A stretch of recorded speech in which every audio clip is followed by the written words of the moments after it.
இன்னைக்கு வந்து திருமாவளவன் சொல்லியிருக்காரு, அதிமுக வந்து ஆட்சிக்கு வந்துட்டா RSS தான் ஆட்சி பண்ணும். RSS ஆட்சி பண்ணா உங்களுக்கு என்ன பிரச்சனை? RSS ஓட இது வந்து நாட்டுக்கு தேசத்துக்கு விரோதமா யார் இருக்காங்களோ அவங்களதான் எதிர்த்து போடுறாங்க. அப்ப உங்களுக்கு ஏன் பயப்படுது? வண்டியை இடி முறைச்சா அடி, இந்த மாதிரியான சின்ன சின்ன பசங்க கிட்ட வந்து உங்களுடைய இதை ஏத்தி விட்டு அவங்க வந்து கட்டுக்கடங்காம அவங்க வந்து இந்த சமுதாயத்துல பண்ற ஒவ்வொரு பிரச்சனையும் பாதிக்கப்படுறது மக்களாகிய நம்ம தான். நீ தண்ணி அடிச்சுட்டு ரோட்ல இருக்காங்க, போய் அதை தட்டி கேட்டா என்ன சொல்றாங்க? குடும்பத்தோட வந்து வெட்டுறாங்க. இதெல்லாம் என்னன்னா தண்ணியோட நிக்கிறது இல்ல, நம்ம கல்ல இறக்குறதுக்கு நம்மளுடைய மத்திய அரசு வந்து அனுமதி கொடுக்குது. எல்லா மாநிலத்திலயும் கல்ல இறக்குறாங்க. ஏன்? சுயசார்போட வந்து இருக்கிறாங்க.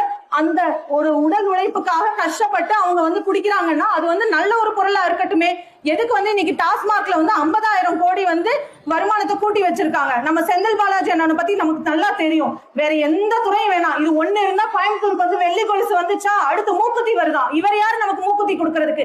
என்னுடைய அப்பாவோ என்னுடைய அண்ணனோ என்னுடைய கணவரோ எனக்கு வாங்கி தரட்டும், நீ யாருன்னு கேளுங்க. 1000 ரூபாய் பணத்தை கொடுத்துட்டு ஓசையில போறேன்னு கேக்குறாங்க.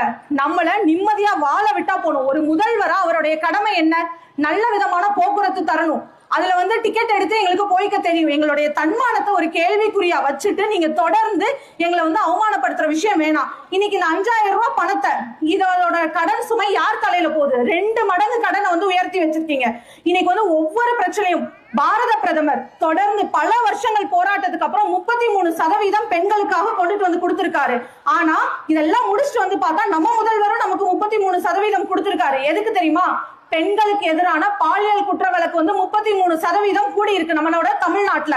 பாரத பிரதமர் கொடுத்த 33% எங்க? நம்மளுடைய திறனற்ற ஒரு சர்வாதிகார குடும்பத்திலிருந்து வந்த முதலமைச்சர் கொடுத்த 33% எங்க? மக்களாகிய நீங்க ஒவ்வொருத்தரும் இதை யோசிச்சு ஒரு முடிவு எடுத்தீங்கன்னா மட்டும்தான் இந்த தமிழ்நாட்டை காப்பாற்ற முடியும்.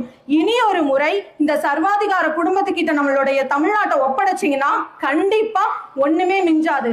நாட்டை கூறு கூறா போட்டு வித்துருவாங்க. உங்க குழந்தைங்க ஒவ்வொருத்தரும் ஒவ்வொரு நாளும் வந்து கஷ்டப்பட்டுட்டே தான் இருப்பாங்க.